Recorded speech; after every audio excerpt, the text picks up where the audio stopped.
The Gaunt family is a name buried deep beneath the ruins of wizarding history, the last direct descendants of Salazar Slytherin. They lived in squalor, married within their own blood, clung to a decayed notion of supremacy as their magic and their sanity crumbled away.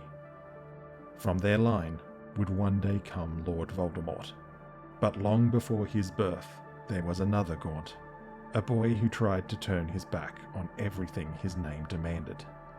Ominis. Ominis Gaunt's childhood was a crucible of cruelty. He was not raised, he was forged. In pain, in fear, in rituals meant to break his humanity and free him from the curse of empathy. While other people his age learned simple charms, Ominis was taught the art of pain. He was forced to perform the Cruciatus Curse as a young boy, forced to break another living being at the whim of his family, not for power or information, only for sport. The Gaunt family viewed the torture of Muggles as a game, and it was Ominis' turn to play. But he recoiled, he wept, he refused, and the act of refusal in the House of Gaunt was treason. He was given a choice: perform the curse on another, or have it performed on him. He tried to resist, tried to stay strong, but what hope did a child have to withstand the agony of the Cruciatus Curse?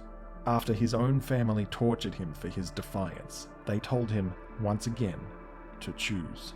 As any young boy, scared and isolated, would choose, he performed the curse to spare himself. But after that, despite everything, Ominis chose not to walk the path laid out for him. He pulled away from his family, and a rift formed that would never heal.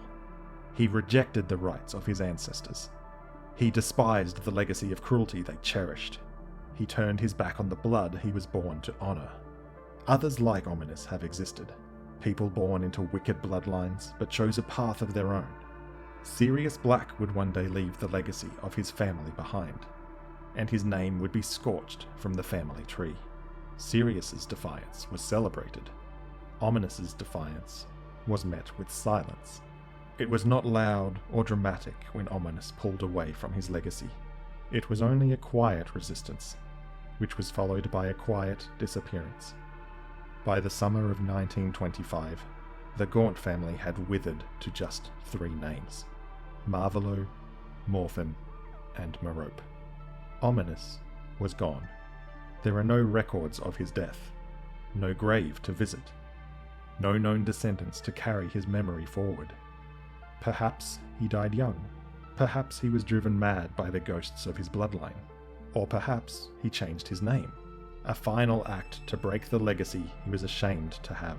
If that was his goal, then he failed, because the curse of the Gaunts lived on, through Merope, through her son, through Voldemort. The legacy Ominis tried to defy was waiting for another. Ominis Gaunt may not have been a hero, but he was a warning.